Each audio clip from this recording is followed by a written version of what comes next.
எல்லாருக்கும் வணக்கம்.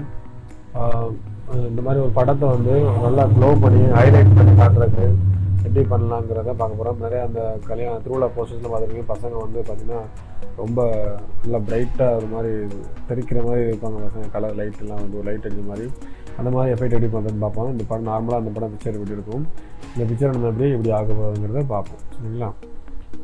ஃபஸ்ட்டு ஒரு இமேஜ் எடுத்துக்கிறோம். விஜய் ஒரு இமேஜ் எடுத்துருக்கோம். இது ஆல்ரெடி ஒரு பெயிண்டிங் ஆயில் பெயிண்ட் பண்ண ஒரு இமேஜ். இதில் பார்த்தீங்கன்னா ஓரளவுக்கு ஃபினிஷிங் ஒரு ஒரு நார்மலான ஒரு ஃபினிஷிங்கோடு இருக்குது. இதில் வந்து நம்ம ஹைலைட் பண்ணி காட்டுறோம். ஹேர் ஸ்டைல்ஸு மற்ற ஹைலைட்டான இடங்கள்லாம் இன்னும் நல்லா தூக்கி காட்டணும்னா அது என்ன பண்ணுறதுன்னு பார்ப்போம். ஃபஸ்ட்டு இதை டூப்ளிகேட் எடுத்துக்கணும். இது ரைட் கிளிக் பண்ணி டூப்ளிகேட் எடுத்துக்கணும். டூப்ளிகேட் எடுத்ததுக்கப்புறம் ஃபில்டர் போகணும். ஃபில்டரில் போயிட்டு அதர்ஸ் அப்படிங்கிற ஆப்ஷனில் ஹை பாஸ் ஃபில்டர் அப்படிங்கிற ஃபில்டர் இருக்கும். அந்த ஃபில்டரை நம்ம ஓரளவுக்கு ஃபஸ்ட்டு ஸ்டார்டிங்கில் இப்படி இருக்கும். அதை கொஞ்சம் கொஞ்சமாக இன்க்ரீஸ் பண்ணிங்கன்னா இந்த இன்க்ரீஸ் பண்ணும்போது இன்க்ரீஸ் பண்ணும்போது படத்தை பார்த்து இன்க்ரீஸ் பண்ணுங்கள். அந்த படத்துடைய அந்த ஒரு வேல்யூஸ், அதாவது கொஞ்சம் படம் அந்த ஒரு 3D எஃபெக்ட் அந்த ஹைலைட்ஸ்லாம் தெரிய ஆரம்பிக்கும் போது என்ன பண்ணுங்க, அந்த படத்தை அந்த இதை ஸ்டாப் பண்ணி ஒரு 5 சீட்டு படத்தை பார்த்துங்க பண்ணிட்டு இந்த மாதிரி இருக்கும்.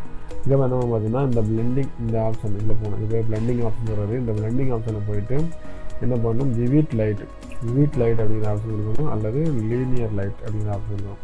இப்போ நம்ம லீனியர் லைட் கொடுக்கும்போது இன்னும் நமக்கு நல்லா கிளாரிட்டியாக தெரியுது. விவிட் லைட் கொடுக்கும்போது அதோட கொஞ்சம் நமக்கு இடம் ஆகுது.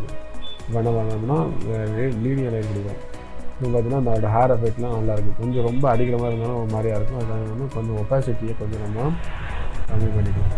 அது கம்மி பண்ணோம்னா ஆட்டோமேட்டிக்காக உங்களுக்கு அந்த படம் உங்களுக்கு இந்த மாதிரி நார்மலாக இருந்திருக்கும். இப்போ உங்களுக்கு நல்ல ஹேர் ஸ்டைல்னால் ஹேர் டீட்டெயில்ஸ் அதோடைய கலர்ஸ்லாம் பாருங்கள் எவ்வளோ செம்மையாக இருக்காங்க. அந்த மாதிரி இருக்கும். இந்த மாதிரி நம்ம திருவிழாக்களுக்கு கூட பசங்களுக்கு நம்ம இந்த மாதிரி ஒர்க் பண்ணி அவங்களுடைய ஹைலைட்ஸ் நம்ம வந்து நல்லா ஒரு தூக்கி காட்டினால கெத்தாக ஒரு தெரிக்கிற மாதிரி ஒரு வீடியோஸ் வந்து இமேஜஸ் வந்து ஃபோட்டோஸ் ரெடி பண்ணலாம். வேறு ஒரு வீடியோவில் நல்ல ஒரு டாபிக்